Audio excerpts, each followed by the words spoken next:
Welcome to week 10. I'm Glenn McMurtry and this is my assignment for AT2. We've got a presentation on closing the gaps and is it useful? I'd just like to begin with an acknowledgement of country before I start the presentation. I would like to begin by acknowledging the Turrbal people, the traditional custodians of the land which we gather today, which is the Brisbane region. And I pay my respects to the elders past and present. I extend and respect to Aboriginal and Torres Strait Islander peoples here today. We also have a content warning. Aboriginal and Torres Strait Islander viewers are advised that the following presentation may contain images of people who have died. And here's our overview.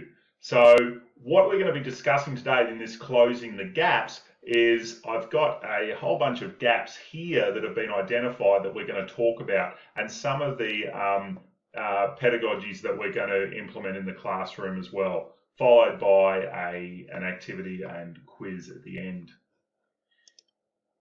Okay, so closing the gaps, what exactly is it? Well, you might remember back in February 2008, a newly elected Rudd government promised to apologise or formally apologise to Indigenous Australians for the forced removal of Indigenous children from their families, also known as the stolen generation. Not long after that, in March 2008, the same government agreed to work with Indigenous Australians to achieve equality. Now, the Council of Australian Governments, COAG, got together and introduced a strategy, or came up with a strategy of closing the gaps.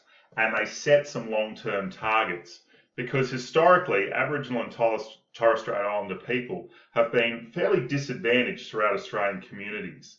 So this recent policy that they came up with in March 2008 was more about enabling and empowering Aboriginal and Torres Strait Islander people to live healthy and prosperous lives. Okay, now here are the gaps they've identified. So we have child mortality, early childhood education, school attendance, reading numeracy, year 12 or equivalent attainment, employment, and life expectancy.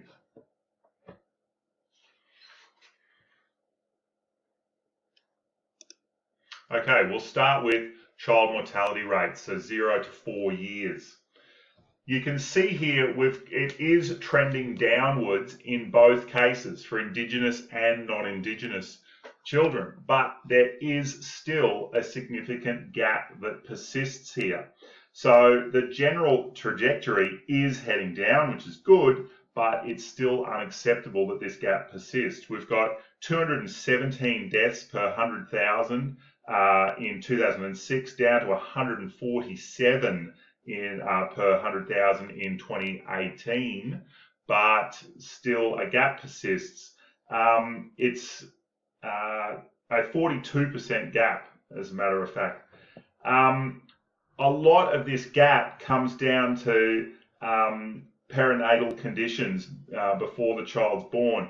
And we really want to focus on especially smoking, drinking during pregnancy. Next, we've got early childhood education based on enrolments.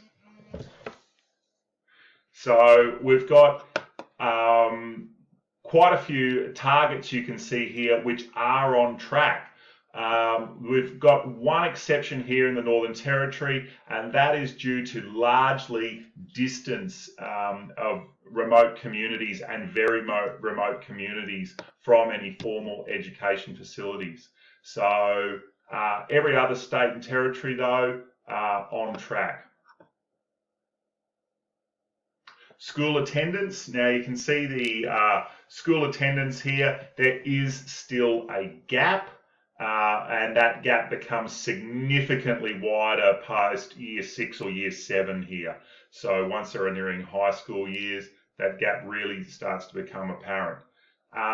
Bear in mind that this program has been running since 2008, and a lot of year 6s and year 7s are 10, 11 years old now. So that early childhood enrolments has really benefited here, while there is a gap still present, has really benefited.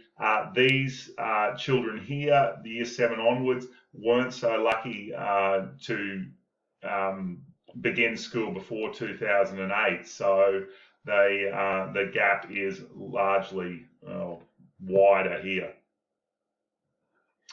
Okay, moving on to literacy and numeracy. I had to pull this out of the 2018 report. I feel the 2020 report was more of an update on the 2018.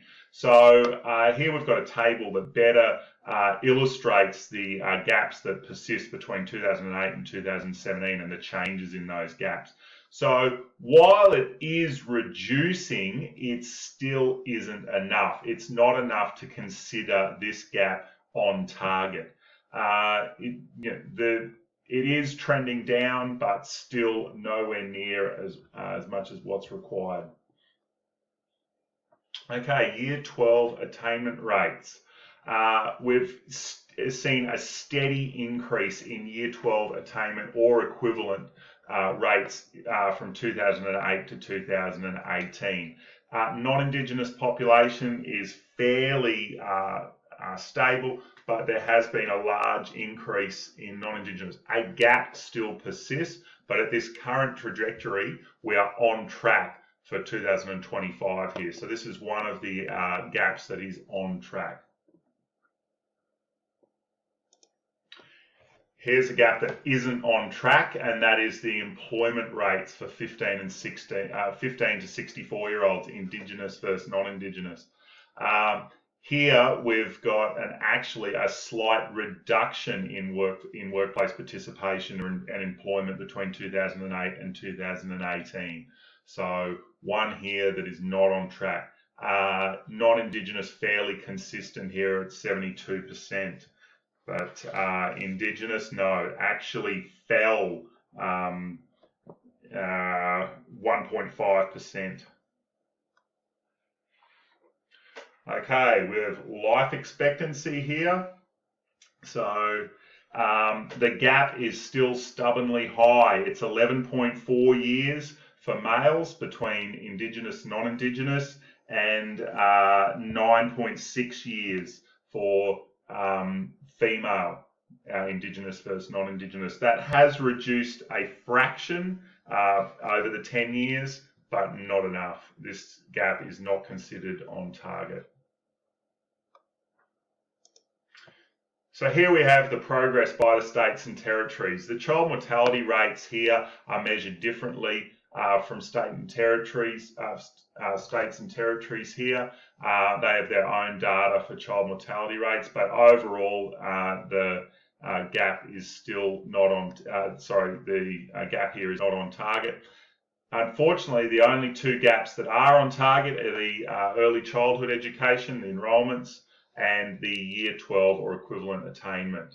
Every other gap still persists and is still not on target. There is still more work to be done. Okay, now here are some resources that you might want to, or sources of information that you might want to consider including in your lessons, or information to build your lessons with. So we've got the two reports here. As I said before, the 2018 report I felt was far more comprehensive, but we've also got a link here to the 2020 report I put there. The National Indigenous Australians Agency, NIAA, that had a large amount of information on it you might want to consider, and Closing the Gaps actually has a public website, so that's probably the first port of call if you're looking for information to include in your lessons. So some key principles here. We really want to follow still the Australian Institute for Teaching and School Leadership, the AITSL standards, and they're 1.4 and 2.4. So we really want to include strategies for teaching Aboriginal and Torres Strait Islander students, and understand and respect Torres Strait Islander people, and promote reconciliation between Indigenous and non-Indigenous Australians. So how we can do that is first start by, well, using the appropriate terminology. So we want to be sensitive to the needs and requirements here. So we can start by acknowledging country too, and also seeking advice from community elders especially. Also, we can research our local Indigenous history. So a teacher really needs to support the cultural diversity of the classroom here. Okay, some more things to consider.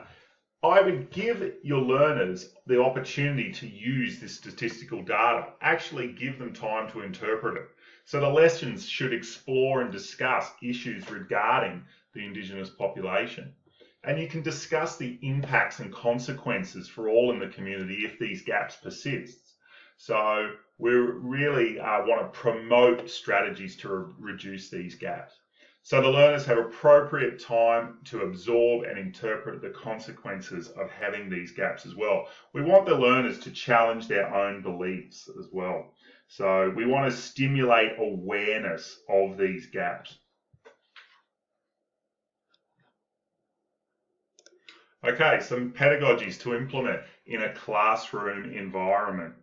So we really want to follow what was mentioned in AT1, which was addressing that unconscious bias and national identity and master narrative. They're largely mentioned by Dowd and Rose here. So we want to really confront this national identity and challenge a lot of the misconceptions that have been around for years. And we want to facilitate lessons that guide learners to focus inwards, to examine their own assumption of Indigenous Australians and culture. And we want to really, that's going on here, addressing this silent apartheid that many learners may have, and are largely because they're a product of an education system that has suppressed and devalued Indigenous Australians and culture, according to Rose. Okay. Thank you for listening. I do have a quiz here, just to check if you've been listening. First of all, what year did COAG identify gaps and set the targets? Well, if we go back up here, we can see, here we are, March 2008. Okay, how many key areas are there in closing the gaps? Here we go. We've got 7 of them: child mortality, early childhood education, school attendance, reading and numeracy, year 12 or equivalent attainment, employment, and life expectancy. And finally, how many key areas are actually on target? Well, we have a lot of work to go. As I said earlier, only 2 are on target. 2 out of the 7, early childhood education and the year 12 or equivalent attainment. Thank you for listening, and I hope you can implement these strategies in your lessons.